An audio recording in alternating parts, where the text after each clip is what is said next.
Hi, good morning. Good morning. Can you see me? Can you hear me?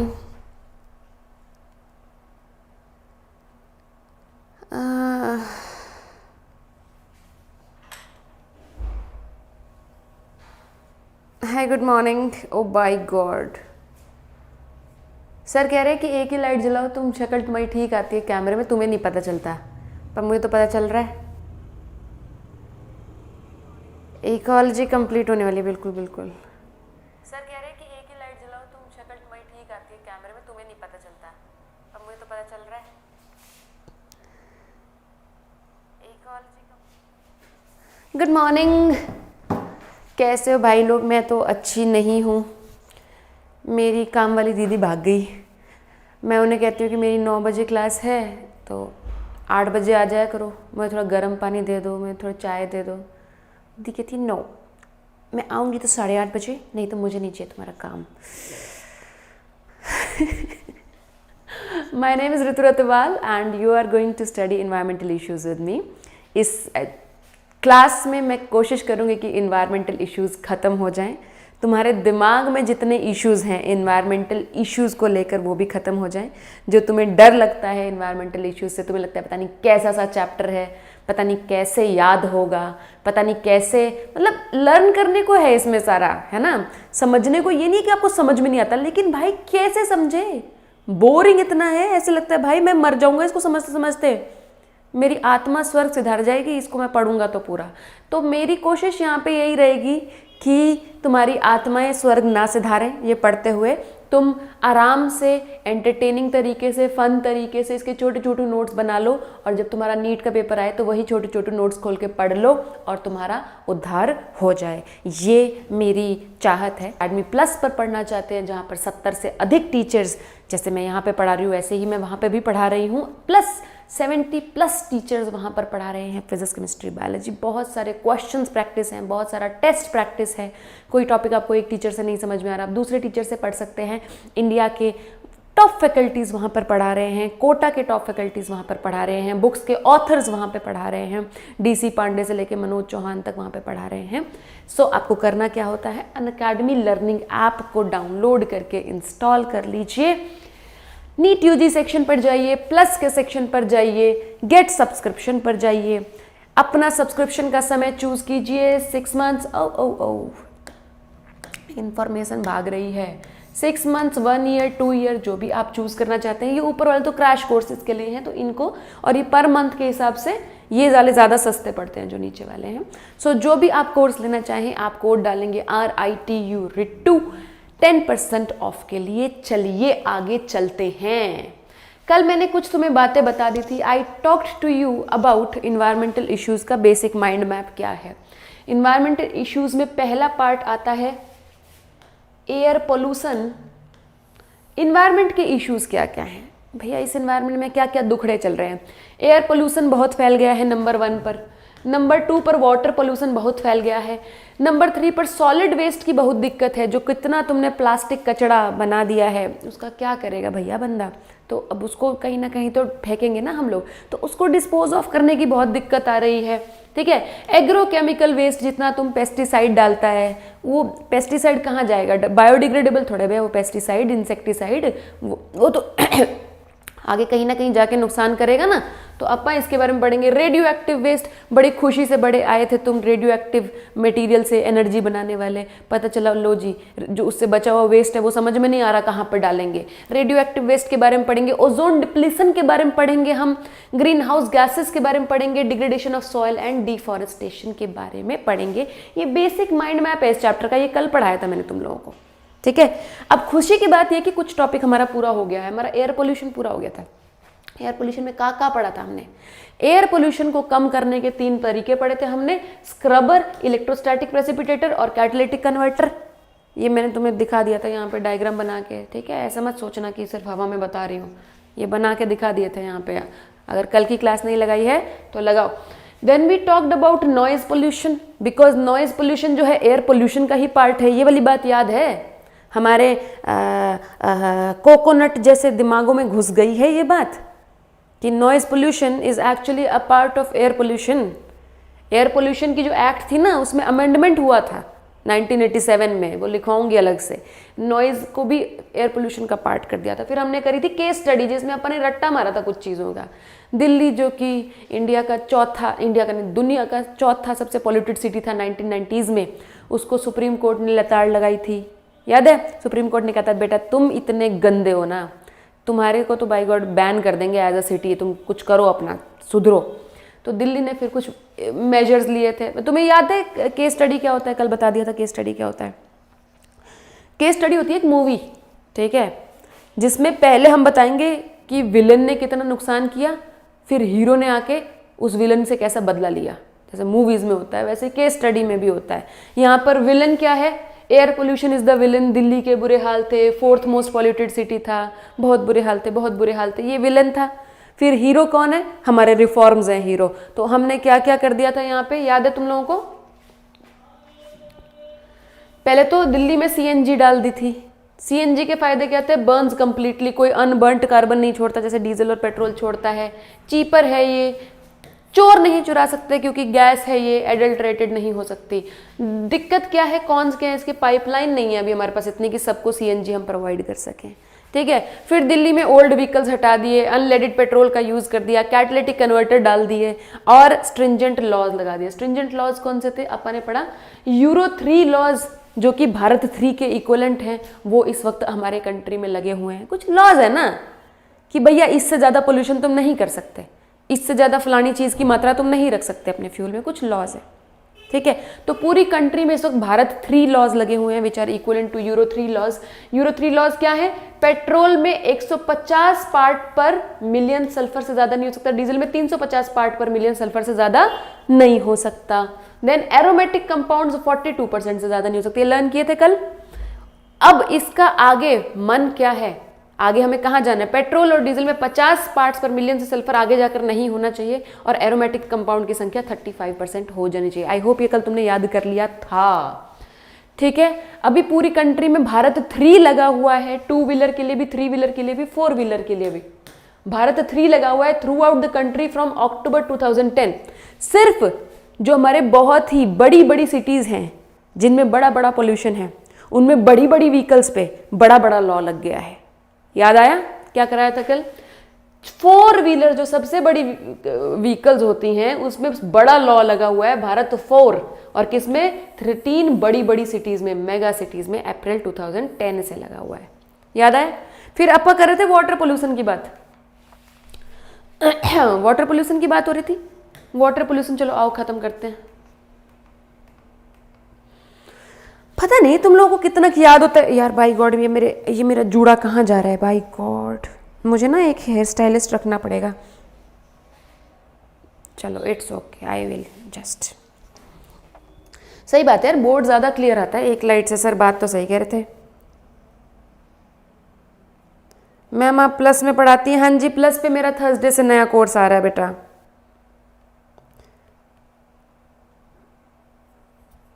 Ma'am NCERT में 4 दिए हैं तो लिखा तो दिया श्रीबस मजुमदार बेटा।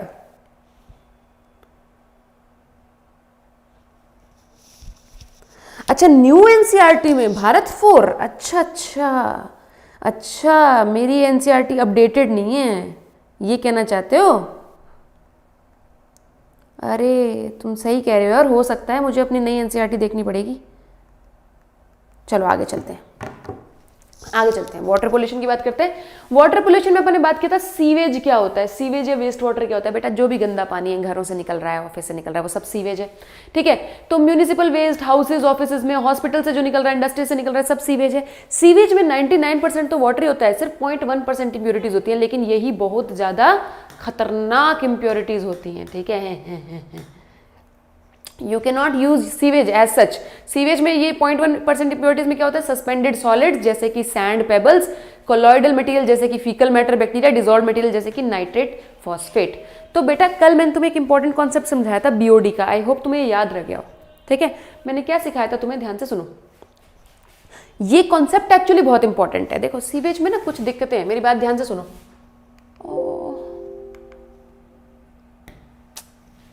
एक मिनट यार,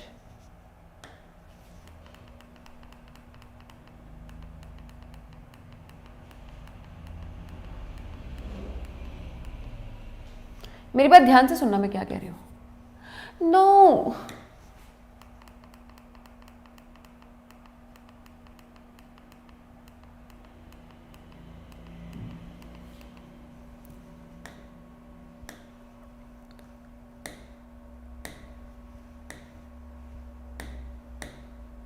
व्हाट?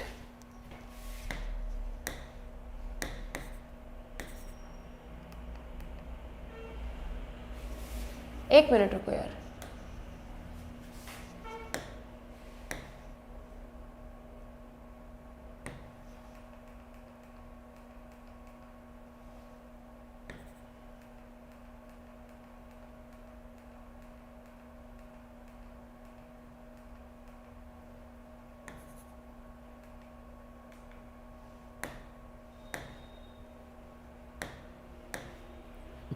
ओके, यहाँ से शुरू करते हैं, सुनो ध्यान से, इसका स्क्रीनशॉट लेते रहना। सीवेज में ना अलग अलग चीजें हैं जो बहुत दिक्कत करती हैं। ध्यान से सुनो मेरी बात, ध्यान से सुनो मेरी बात। एक तो सीवेज में ऑर्गेनिक मैटर है, उसकी अलग दिक्कतें हैं। ऑर्गेनिक मैटर समझते हो? पॉटी, कपड़ा, पेपर, ऑर्गेनिक मैटर है, ठीक है। एक सीवेज में न्यूट्रिएंट्स हैं, उसकी अलग दिक्कत है। न्यूट्रिएंट्स माने जो ऑर्गेनिजम्स को, प्लांट्स को खासकर ग्रो करने में हेल्प कर सकती है, जैसे कि इनऑर्गेनिक न्यूट्रिएंट्स की बात कर रही हूं मैं, जैसे कि नाइट्रेट, फॉस्फेट्स। ध्यान से सुनो, सीवेज की दिक्कत क्या है, सीवेज को ट्रीट क्यों करना पड़ता है। ध्यान से सुनो, ये कॉन्सेप्ट अगर तुम्हें समझ में नहीं आएंगे ना तो तुम बहुत ज्यादा कंफ्यूज हो जाओगे। एल्गल ब्लूम क्या होते हैं, यूट्रिफिकेशन क्या होता है, आइशोर्निया क्यों बढ़ता है, ठीक है, और ये बीओडी कैसे बढ़ जाता है, क्या है ये सब, क्या बकवास है। अगर अभी तुमने 10 मिनट ध्यान से सुन लिया तो तुम्हारे सारे कॉन्सेप्ट क्लियर हो जाएंगे। ध्यान से सुनो बेटा, ऑर्गेनिक मैटर की दिक्कत ये है, सीवेज का जो ऑर्गेनिक मैटर है, जब वो पानी में गिरता है, जब वो वाटर में गिरता है, रिवर में गिरता है,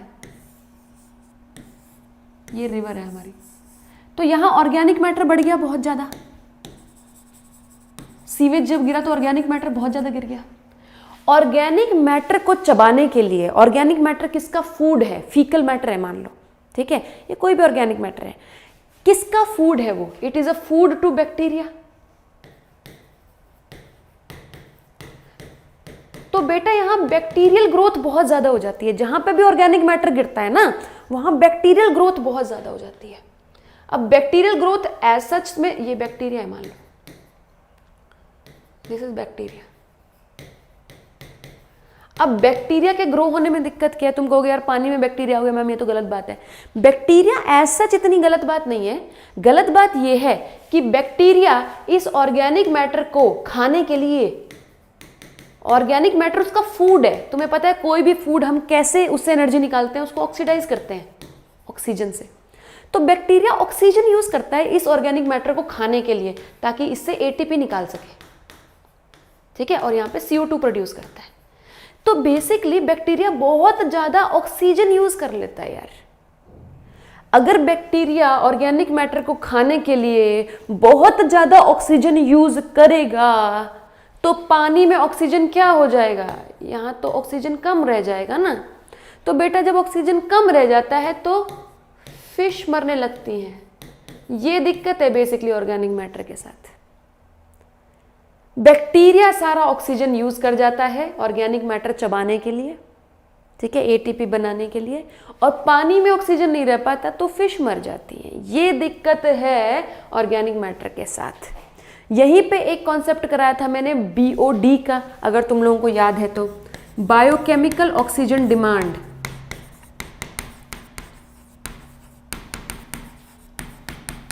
ये बहुत इंपॉर्टेंट कॉन्सेप्ट्स हैं क्योंकि बार बार क्वेश्चन आते हैं इस पे। बायोकेमिकल ऑक्सीजन डिमांड का कॉन्सेप्ट सिखाया था। देखो ऑक्सीजन की डिमांड है बेसिकली, दिस इज ऑक्सीजन की डिमांड। किस चीज के लिए? 1 लीटर गंदा पानी ले लो या अच्छा पानी ले लो, कैसा भी पानी ले लो, उसमें जितना भी ऑर्गेनिक मैटर है, अगर कम ऑर्गेनिक मैटर है तो अच्छा पानी है, ज्यादा ऑर्गेनिक मैटर है तो गंदा पानी है। 1 लीटर पानी ले लो, कैसा भी पानी ले लो, उसमें जितना भी ऑर्गेनिक मैटर है उसको चबाने के लिए बैक्टीरिया को जितनी ऑक्सीजन चाहिए वो उसका बीओडी है। Amount of oxygen required to digest all the organic matter in 1 litre of water. तो मतलब पानी के लिए बीओडी डिफरेंट होता रहेगा, नाले के पानी के लिए बीओडी ज़्यादा होगा, है ना, हमारे घरों के टैंक वाले पानी के लिए बीओडी कम होगा क्योंकि उसमें ऑर्गेनिक मैटर कम है, तो अमाउंट ऑफ ऑक्सीजन भी कम चाहिए। तो BOD is actually a sign for clarity of water. जितना बीओडी कम होगा उतना ही प्योर होगा water. Lesser the BOD, purer कोई वर्ड भी होता है, more pure is the water. समझ में आ गया मैं क्या कहना चाह रही हूँ? बीओडी का कॉन्सेप्ट कल भी कराया था मैंने। बायोकेमिकल ऑक्सीजन डिमांड क्या है, ध्यान से सुनो। 1 लीटर पानी में जितना ऑर्गेनिक मैटर है उसको चबाने के लिए, उसको डाइजेस्ट करने के लिए, उसको ऑक्सीडाइज करने के लिए बैक्टीरिया को जितनी ऑक्सीजन चाहिए 1 लीटर पानी के लिए, उसे उस पानी की बीओडी कहा जाएगा। तो जितना बीओडी माने उतनी ज़्यादा ऑक्सीजन चाहिए, माने उतना ज़्यादा ऑर्गेनिक मैटर है, तो उतना गंदा पानी है। तो तुम्हें क्वेश्चन आ सकता है, तुम्हें पूछ सकते हैं 4 वाटर सैंपल्स का बीओडी दिया हुआ है, बताओ सबसे साफ कौन सा वाटर है। तो बेटा जिसका बीओडी सबसे कम होगा वो सबसे साफ वाटर होगा। ऐसा क्वेश्चन नीट में आ गया तो खज्जल मत हो जाना। बीओडी का कॉन्सेप्ट समझ में आ गया। जितना बीओडी हाई होगा, अब देखो यहाँ पे बीओडी हाई हो गया ना, बायोकेमिकल ऑक्सीजन डिमांड हाई हो गया। जब यहाँ पे गंदा वो आया तो हाई बीओडी हो गया यहाँ पे, क्योंकि ऑक्सीजन बहुत ज्यादा यूज करने लग गया बैक्टीरिया। तो बेटा उतनी ही ऑक्सीजन गिर गई। तो याद रखो, जिस पानी का बीओडी ज्यादा होगा वहां पे ऑक्सीजन उतनी ही कम होगी, क्योंकि ऑक्सीजन तो यूज कर ली ना बैक्टीरिया ने, हाई बीओडी की वजह से, हाई ऑक्सीजन डिमांड की वजह से सारी ऑक्सीजन तो यूज कर ली बैक्टीरिया ने, तो वहां पे ऑक्सीजन उतनी ही कम होगी। वहां पे बेचारे दूसरे एक्वाटिक ऑर्गेनिजम्स नहीं जिंदा रह पाएंगे। क्लियर? पहला कॉन्सेप्ट। दूसरा कॉन्सेप्ट, ये तो ऑर्गेनिक मैटर का कॉन्सेप्ट है। दूसरा कॉन्सेप्ट है ज्यादा इनऑर्गेनिक न्यूट्रिएंट्स हैं जब आपके सीवेज में, वो क्या दिक्कत करते हैं। देखो पहला दिक्कत ये करते हैं, मान लो ये एक पॉन्ड है, 3D में पॉन्ड बनाएंगे, ये एक पॉन्ड है, इसमें इनऑर्गेनिक मैटर कम है, ठीक है, इसमें ये नाइट्रेट्स फॉस्फेट्स वगैरह कम है। तो यहाँ के जो प्लांट्स हैं वो भी बहुत कम है। जो यहाँ के प्लांट्स हैं, चाहे वो अंडरग्राउंड प्लांट्स हो, चाहे वो ऐसे बाहर निकले हुए प्लांट्स हो, कोई भी हो, ये कम है। क्योंकि जब कम न्यूट्रिएंट्स होते हैं तो प्लांट्स की ग्रोथ कम होती है, इसमें तो कोई दिक्कत वाली बात नहीं है ना। जब कम न्यूट्रिएंट्स होते हैं तो प्लांट की ग्रोथ कम होती है, ठीक है। लेकिन अब तुमने यहाँ पे एक सीवेज का नाला डाल दिया, अब तुमने एक सीवेज का नाला डाल दिया यहाँ पे, लाओ सीवेज डाल दिया, और सीवेज में बहुत सारे नाइट्रेट्स और फॉस्फेट्स हैं। तो यहाँ पे 2 चीजें होंगी जो बहुत खराब होंगी। क्या चीजें होंगी? सुनो, जब बहुत ज्यादा नाइट्रेट और फॉस्फेट आता है, ठीक है, तो ये प्लांट्स की संख्या बढ़ने लगती है। क्यों? प्लांट्स को न्यूट्रिएंट मिल गया, नाइट्रेट और फॉस्फेट, लाओ बढ़ा दो प्लांट्स की संख्या। प्लांट्स की संख्या बढ़ने लगती है। तो तुमको मैम प्लांट्स की संख्या बढ़ना तो अच्छी बात है, ज्यादा प्लांट्स होंगे, आपको तो पता ही है मैम प्लांट्स तो ऑक्सीजन देते हैं, मैं मानती हूँ प्लांट्स ऑक्सीजन रिलीज करते हैं एटमॉस्फेयर में, चलो मैं मानती हूँ प्लांट्स ऑक्सीजन रिलीज करते हैं, लेकिन तुम इसका एक डाउन साइड नहीं देख पा रहे हो। जितने ज़्यादा प्लांट्स होंगे उतने ही ज़्यादा प्लांट्स मरेंगे भी, है ना। प्लांट का एक लाइफ साइकिल है, जितना प्लांट ग्रो करेगा उतना ही प्लांट मरेगा भी। और अगर प्लांट मर गया तो वो कहाँ जाएगा? लेक के नीचे बैठ जाएगा जाके, डेड प्लांट्स।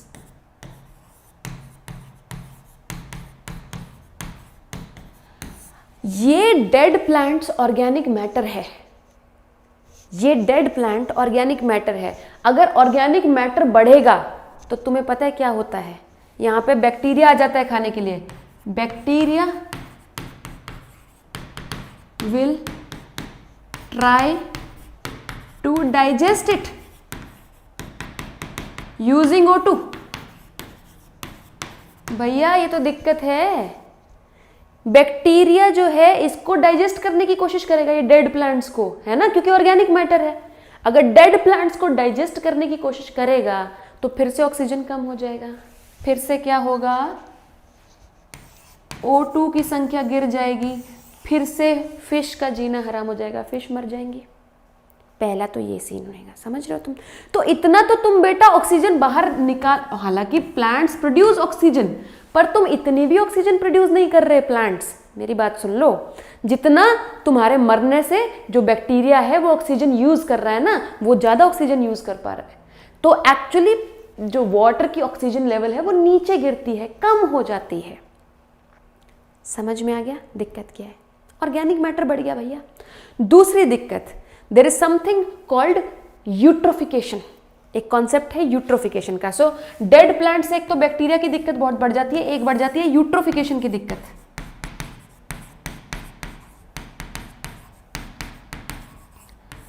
यूट्रोफिकेशन क्या होता है, ध्यान से सुनो।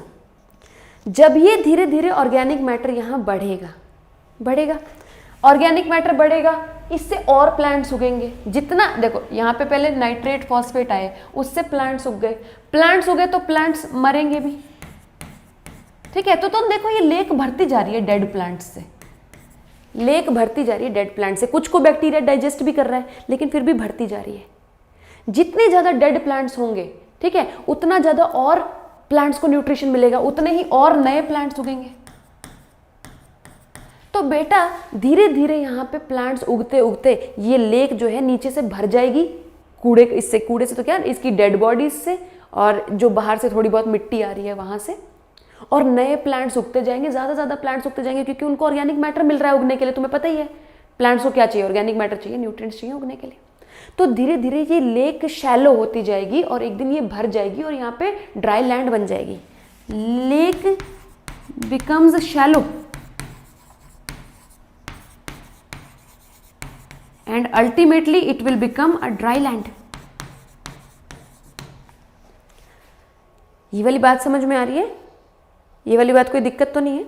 सिंपल। अभी तक मैंने क्या कहा, नाइट्रेट्स और फॉस्फेट्स आए, उससे प्लांट ग्रोथ ज्यादा हो गई। प्लांट ग्रोथ ज्यादा होने से प्लांट मरेंगे भी ज्यादा।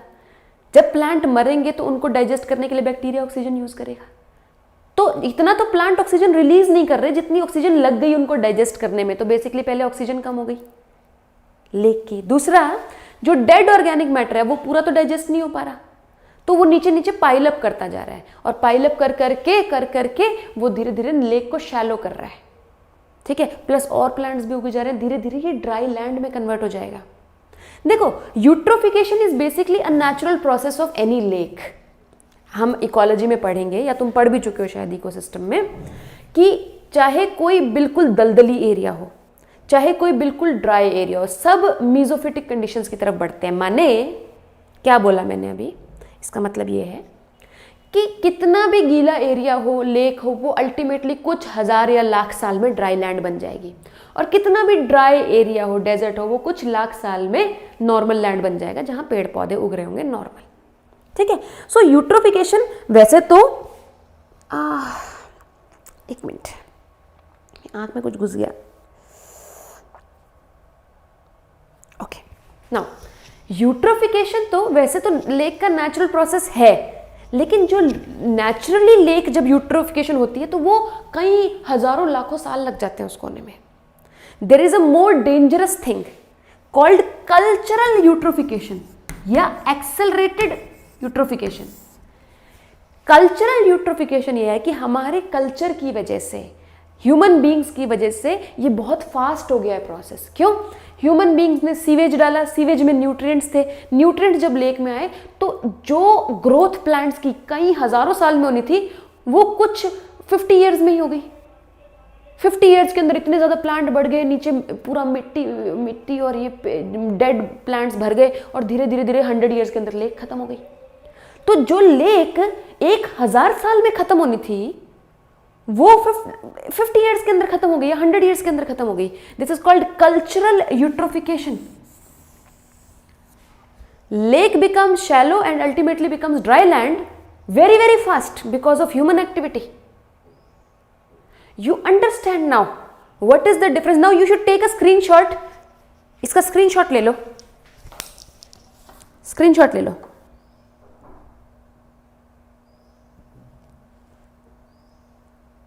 हाँ जी, ये वाली बात समझ में आई है? जवाब दीजिए. प्लीज टेल मी, जवाब दीजिए.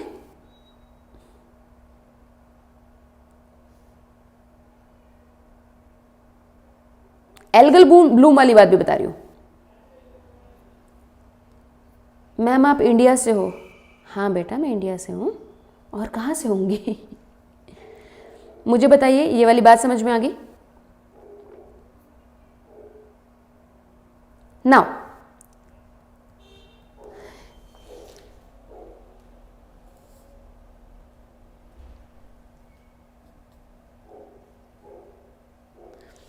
मैं आगे यही नेक्स्ट पेज निकाल रही हूं. यही चीज थोड़ा सा यूट्रोफिकेशन और कल्चरल यूट्रोफिकेशन में डिफरेंस समझ गए हम लोग. This is natural ageing of the lake.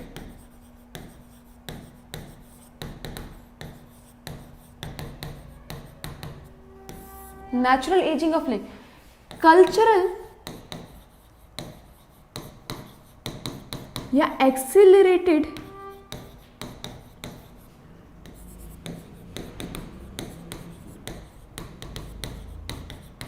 is fast aging of lake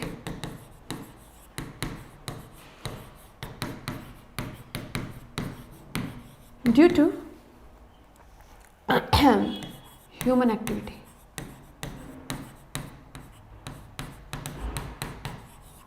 ठीक है, ये वाली बात समझ गए. अब तीसरा एक कॉन्सेप्ट अपने को पढ़ना है यहाँ पे, एल्गल ब्लूम का. वो भी इससे रिलेटेड है, इसी से रिलेटेड है. एल्गल ब्लूम क्या होता है? देखो, ये एक लेक है, ये एक लेक है. ठीक है, ध्यान से सुनो. यहां पे सीवेज आ गया जिसमें बहुत सारे न्यूट्रिएंट्स थे. सीवेज आ गया जिसमें बहुत सारे न्यूट्रिएंट्स थे. तुम्हें पता है ये जो न्यूट्रिएंट्स वाली दिक्कत है ना, इनऑर्गेनिक न्यूट्रिएंट्स वाली, वो सीवेज से इतनी नहीं आती जितनी एग्रीकल्चरल रन ऑफ से आती है. माने सीवेज में तो ये इनऑर्गेनिक न्यूट्रिएंट्स होते ही हैं, नाइट्रेट्स फॉस्फेट्स होते हैं, परंतु बहुत कम क्वांटिटी में होते हैं. सबसे ज़्यादा ये जो एजिंग ऑफ लेक्स होती है ना, कल्चरल यूट्रोफिकेशन होती है, ये आती है खेतों से. खेतों में हम NPK फर्टिलाइजर्स डालते हैं, नाइट्रोजन फॉस्फोरस पोटेशियम फर्टिलाइजर्स डालते हैं. ठीक है, तो जब खेतों में बारिश पड़ती है, ठीक है, तो वो पानी बह के कहाँ जाएगा? किसी नाले में जाएगा, किसी लेक में जाएगा, किसी रिवर में जाएगा. तो वो NPK फर्टिलाइजर्स एकदम से यहाँ पे प्लांट ग्रोथ बढ़ा देंगे, और प्लांट ग्रोथ बढ़ा देंगे तो नेचुरल एजिंग तो होएगी लेक की. नेचुरली सॉरी, एक्सिलरेटेड एजिंग तो होएगी लेक की. सो आगे हम पढ़ेंगे ना एग्रोकेमिकल वेस्ट, उसमें हम ये दिक्कत पढ़ेंगे सेम चीज कि एग्रोकेमिकल वेस्ट की वजह से लेक्स की या वाटर बॉडीज की एजिंग बहुत फास्ट हो जाती है. यहाँ पे इतना सारा प्लांट मटेरियल बन जाता है, वो प्लांट मटेरियल फिर मरता है तो नीचे यहाँ पे पड़ा रहता है. यहाँ से बैक्टीरिया इसको खाने की कोशिश करते हैं तो ऑक्सीजन यूज करते हैं, और धीरे धीरे ये लेक धीरे धीरे बढ़ जाती है. पहला कॉन्सेप्ट. दूसरा कॉन्सेप्ट क्या है? एक और प्रकार का पौधा इनऑर्गेनिक न्यूट्रिएंट से ग्रो करने लगता है. ठीक है, ये तो अपने हायर प्लांट्स है ना, ये तो अपने एंजियोस्पर्म्स हैं, ये जो उग रहे हैं. ठीक है, एक और प्रकार का प्लांट किंगडम का सबसे छोटू मेंबर, ठीक है, सबसे प्रिमिटिव मेंबर लेक्स में ग्रो करने लगता है ज़्यादा न्यूट्रिएंट्स की वजह से. ठीक है, सबसे छोटे और प्रिमिटिव प्लांट्स को क्या कहते हैं हम? एल्गी कहते हैं. Algae, green algae, brown algae वाला एल्गी. ठीक है, तो मोस्टली ग्रीन एल्गी. यहाँ पे देखो एल्गी ना, ग्रीन एल्गी खासकर माइक्रोस्कोपिक होता है, छोटा सा होता है. तो ग्रीन एल्गी के आपको पौधे नहीं नजर आते, आपको ग्रीन एल्गी ऊपर यहाँ पे ऐसे स्कम की तरह तैरता हुआ नजर आता है यहाँ पे पॉन्ड के सरफेस पे. आपने कभी देखे पॉन्ड्स ग्रीन हो जाते हैं कलर के? ठीक है, so this is growth of green algae, ठीक है। और एक्सेसिव ग्रोथ को हम एल्गल ब्लूम कह देते हैं। Excessive growth of algae is called algal Bloom.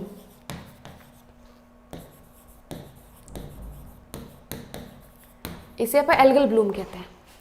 तो यहां पे प्लांट्स उग रहे थे, उन्होंने तो यूट्रोफिकेशन कर दी हमारी लेक की, है ना, कल्चरल यूट्रोफिकेशन कर दी। जो ऊपर प्लांट्स उग रहे हैं उनकी अलग दिक्कत है। पहली बात तो ये बहुत गंदी स्मेल रिलीज करते हैं, ठीक है। दूसरी बात ये ऐसे बैड कलर्स लेक के ऊपर डालते हैं। देन कुछ कुछ एल्गल ब्लूम्स जो होते हैं वो टॉक्सिसिटी, टॉक्सिक केमिकल्स रिलीज करते हैं, harmful to humans and other animals.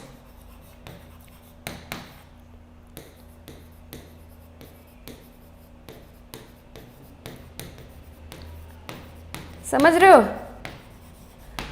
तो ये अलग से दिक्कत है सीवेज डालने की।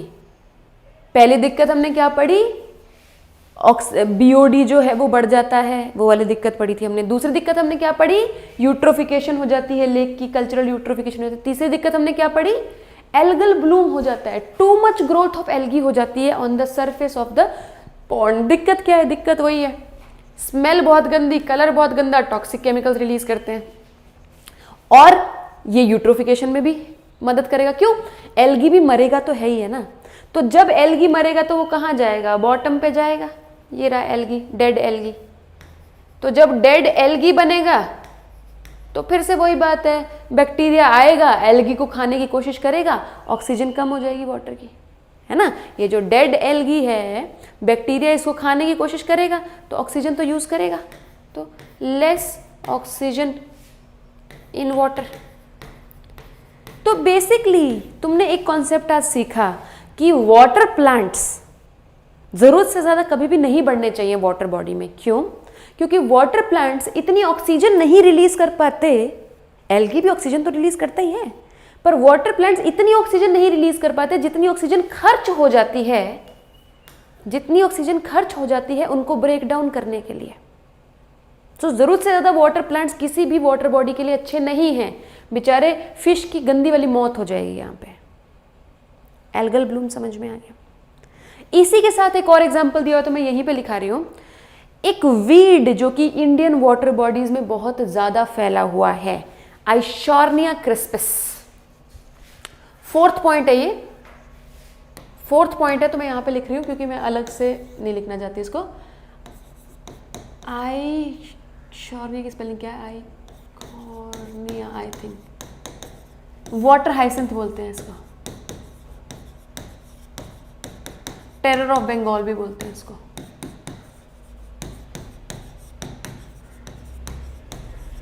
ये एक वाटर वीड है, अपनी कंट्री का नहीं है, किसी और कंट्री से यहाँ पे लाया गया था। तो हम इसके ना बड़े प्यारे से पर्पल फ्लावर्स होते हैं, पर्पल फ्लावर्स होते हैं, तो हमने लगा दिया नदियों में। हमने कहा बहुत बढ़िया यार, सुंदर सुंदर फ्लावर्स होंगे नदियों में। लेकिन ये वीड इतने तकड़े तरीके से ग्रो करता है, तुम इसको निकाल नहीं पाओगे। मान लो ये आइशॉर्निया है, ये ऐसे तैरता है पानी में, तुम इसको निकाल नहीं पाओगे तब तक कोई और आइशॉर्निया उगा देगा। क्यों, क्योंकि ये वेजिटेटिव प्रोपगेशन से ग्रो करता है। जिसने क्लास लगाई है, कौन सी क्लास है वो, आई थिंक +2 की पहली वाली क्लास है, ये मॉर्फोलॉजी में पढ़ा है। वेजिटेटिव प्रोपगेशन से ग्रो करता है ये। ऑफसेट होते हैं इसके, ऑफसेट, ऑफसेट क्या होती है, इसकी डंडी होती है, डंडी ऐसे निकलती है साइड में, श्यूं, और यहाँ पे नए प्लांट्स, फिर उनकी डंडी निकलती है, श्यूं, फिर वहाँ पे नए प्लांट्स, श्यूं, नए प्लांट्स, श्यूं, नए प्लांट्स, ऐसे जादू की तरह। तो ये क्या करता है, पूरी की पूरी वाटर बॉडी पे छा जाता है। अब इसका भी वही नुकसान है, जरूरत से ज़्यादा प्लांट सही नहीं है। जितना ज़्यादा ये छाएगा उतनी इसकी डेड बॉडीज नीचे मिलेंगी, जितनी डेड बॉडीज मिलेंगी ऑक्सीजन उतनी ही खर्च हो जाएगी। देन ये पूरे लेक के सरफेस को कवर कर लेता है, तो नीचे वाले प्लांट्स को या नीचे वाले ऑर्गेनिजम्स को सनलाइट नहीं मिलती।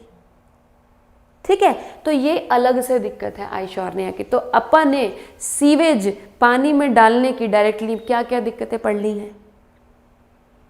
बीओडी वाली दिक्कत पढ़ ली हमने, बीओडी बढ़ जाता है। दूसरी दिक्कत कल्चरल यूट्रोफिकेशन हो जाती है, वो पढ़ ली। तीसरी दिक्कत एल्गल ब्लूम हो जाती है। चौथा, आइशॉर्निया की संख्या और ज़्यादा बढ़ जाती है। Are you clear with this? आगे चलूं?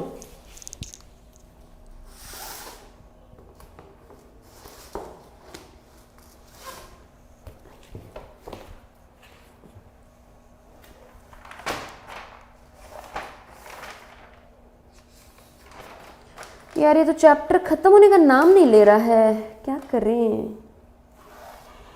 बस अपने को एक कॉन्सेप्ट और पढ़ना है यहाँ पे, बायोमैग्निफिकेशन का। बीओडी हो गया, एल्गल ब्लूम हो गया, टेरर ऑफ बंगाल हो गया,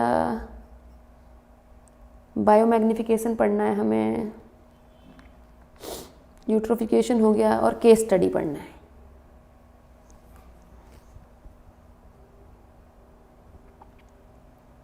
स्क्रीनशॉट ले लिया?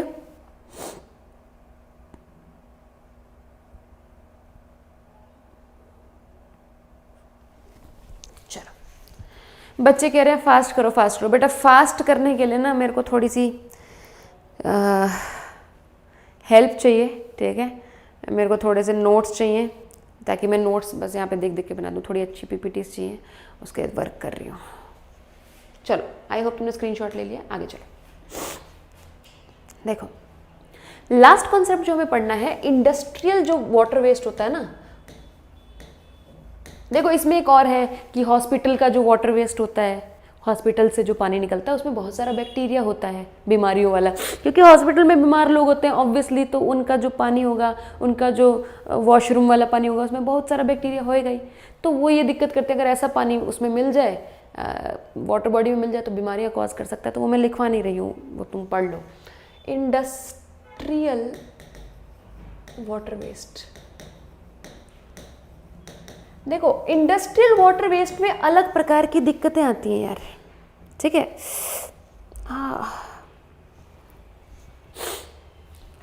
इंडस्ट्रियल वाटर वेस्ट में अलग प्रकार की दिक्कतें आती हैं। इंडस्ट्री में आपका ऑर्गेनिक मैटर इतना नहीं रिलीज होगा पानी के अंदर। तुम सोच सकते हो इंडस्ट्रीज में क्या होता है, केमिकल्स ज़्यादा रिलीज होते हैं पानी के अंदर। तो heavy metals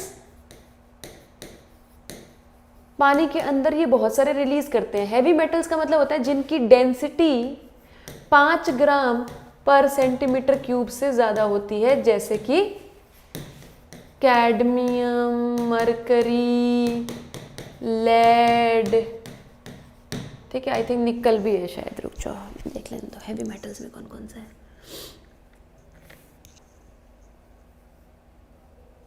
copper, lead,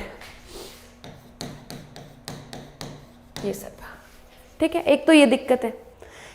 then दूसरी दिक्कत है बायोमैग्निफिकेशन की। इनफैक्ट ये इंडस्ट्रियल वेस्ट के साथ ही नहीं, ये एग्रीकल्चरल वेस्ट के साथ भी दिक्कत है। So it is a problem both of industrial as well as agricultural waste.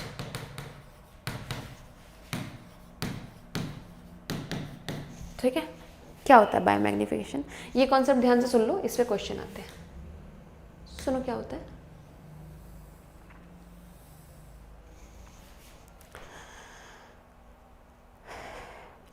कुछ सब्सटेंसेस आपकी बॉडी में या किसी भी ऑर्गेनिज्म की बॉडी में डिग्रेड नहीं होते, ना वो पानी में डिग्रेड होते हैं, ना वो सॉइल में डिग्रेड होते हैं। ठीक है? मान लो एक फील्ड में या एक इंडस्ट्री में डीडीटी यूज किया गया। डीडीटी बेसिकली प्लांट्स में एज अ पेस्टिसाइड यूज किया जाता है। तो मान लो किसी फील्ड में डीडीटी डाला गया, हालांकि डीडीटी अब बैन हो चुका है। ठीक है? मान लो कोई डीडीटी बनाने वाली फैक्ट्री है, दोनों में से, चाहे फील्ड में से चाहे डीडीटी बनाने वाली फैक्ट्री में से डीडीटी निकलेगा पानी में, और ये डीडीटी बह के वाटर में आ गया, मान लो किसी वाटर बॉडी में आ गया। ठीक है? तो ये डीडीटी यहाँ पे आ गया। अब क्या है, इस पानी को यूज करेंगे ऑर्गेनिजम्स जिंदा रहने के लिए। ठीक है? तो वो उस ऑर्गेनिज्म की बॉडी में आ गया, लेकिन जो कॉन्सेंट्रेशन डीडीटी की पानी में होगी उससे ज्यादा उस ऑर्गेनिज्म में होगी। जैसे कि तुम्हारी एनसीईआरटी में एक एग्जांपल है, पेज नंबर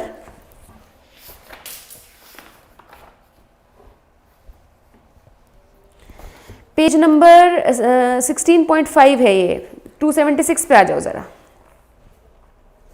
देखो मान लो 1 लीटर पानी में इतना सारा डीडीटी है, ठीक है।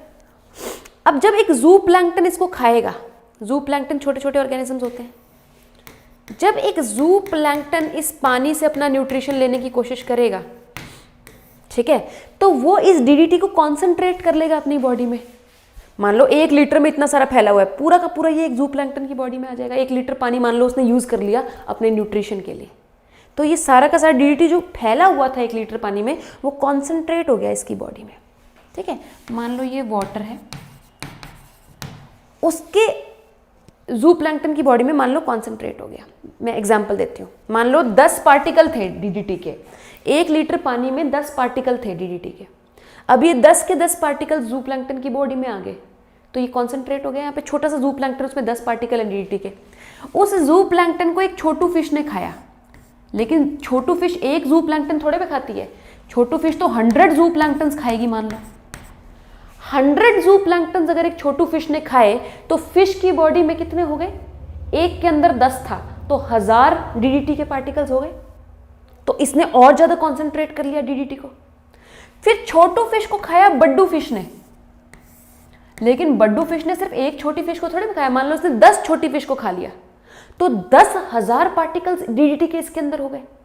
और बड्डू फिश को खाया एक बर्ड ने,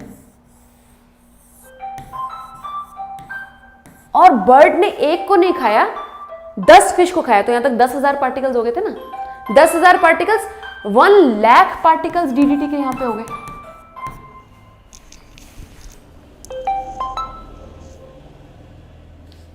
ठीक है, समझ रहे हो? समझ रहे हो? जू प्लैंकटन ने जब लिया तो जू प्लैंकटन की बॉडी में सिर्फ 10 पार्टिकल थे डीडीटी के, लेकिन 100 जू प्लैंकटन को खाने की वजह से इसके अंदर 1000 पार्टिकल्स हो गए डीडीटी के। ठीक है, 10 फिश को खाने की वजह से 10,000 पार्टिकल्स हो गए इसकी बॉडी में, और ये 10 फिश खाने की वजह से इसके अंदर 1 लाख डीडीटी के पार्टिकल्स हो गए। तो देख रहे हो, सक्सेसिव ट्रॉफिक लेवल्स पे डीडीटी की कॉन्सेंट्रेशन बढ़ती जा रही है, क्योंकि डीडीटी ना तो जू प्लैंकटन की बॉडी तोड़ पा रही, ना स्मॉल फिश की बॉडी तोड़ पा रही, ना लार्ज फिश की बॉडी तोड़ पा रही, ना बर्ड की बॉडी तोड़ पा रही।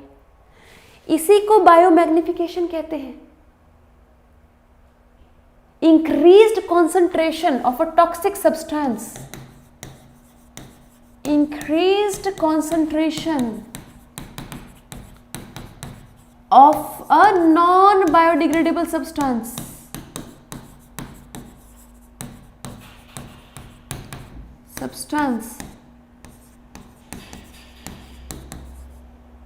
at successive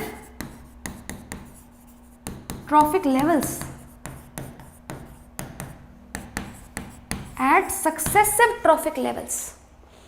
her trophic level के साथ इंक्रीज होएगी कॉन्सेंट्रेशन। देखो नाम पढ़ो, बायो मतलब लिविंग ऑर्गेनिज्म के अंदर, मैग्निफिकेशन मैग्नीफाई हो रही है कोई चीज, मैग्नीफाई होने का मतलब बढ़ रही है कोई चीज।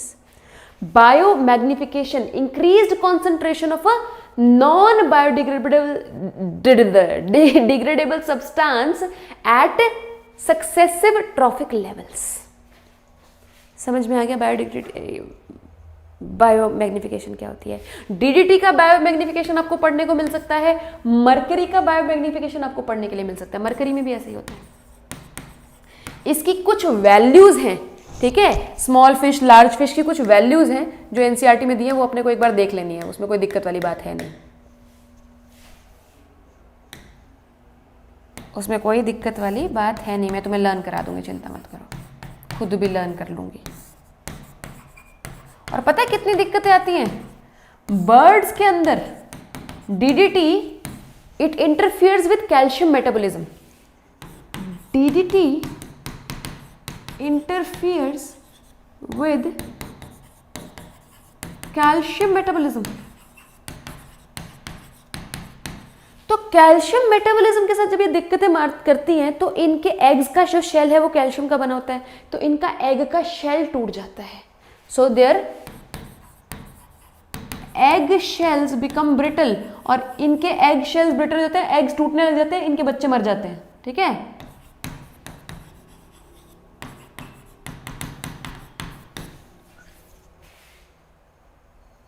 एक की जो कॉन्सेंट्रेशन है वो दिया हुआ है, मैं लिख देती हूँ। हाय mummy, 0.03, 0.4, 0.5, 2, 0.003, 0.04, 0.5, 2. This is parts per billion, this is parts per million, this is parts per million, this is parts per million, and इसका है 25 I think पार्ट्स पर मिलियन। हालांकि ऐसा क्वेश्चन नहीं आता कि कितना है, लेकिन फिर भी। हाय मम्मी, मैम ये चैप्टर का वन शॉट से ही होगा क्या? यार कोशिश तो करी थी वन शॉट करने की, लेकिन वन शॉट हो नहीं पाया यार, क्या करूं। बहुत ज़िंदगी बर्बाद हो गई यार, मैं तो हतोत्साहित ही हो रही हूँ यार, क्या है। थैंक यू दिव्यांशी बीस्ट मेरा मोटिवेशन बढ़ाने के लिए, because I am not feeling very motivated right now.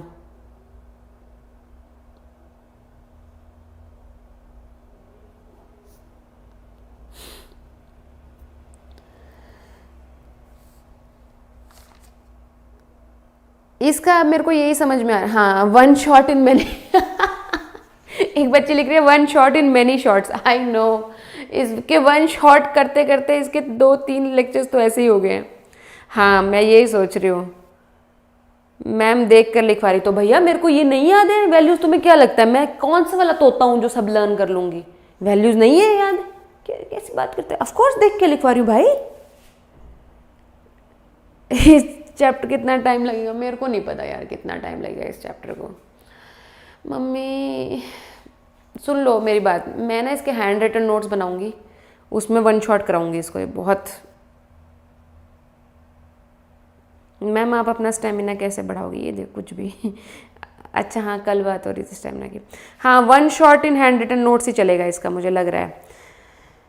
चलो देखो, जो इसमें समझने की बातें हैं वो तुम समझ चुके हो, ठीक है। ये चैप्टर यहाँ तक बहुत समझने वाला था, क्योंकि बच्चों को नहीं पता चलता है एल्गल ब्लूम क्या होता है, यूट्रोफिकेशन क्या होता है, सब कंफ्यूज हो जाता है बेसिकली। बीओडी कहाँ पे बात करेंगे, सब कंफ्यूज हो जाता है ना। सो जितना ये मेन समझाने का पार्ट था वो मैंने समझा दिया, ठीक है। मैं ये करती हूँ, इसका हैंड रिटन नोट्स बना लेती हूँ। हाँ, इसका हैंड रिटन नोट्स बना के तुम लोगों को पढ़ा देती हूँ, ठीक है। ठीक है, जाओ अब सब्सक्राइब करते हुए जाना चैनल को, बिना सब्सक्राइब किए मत चले जाना। Don't go without subscribing. हाँ, बस ये इतना ही पढ़ाऊँगी निवेदिता, और नहीं पढ़ाऊँगी। यदि तुम्हें प्लस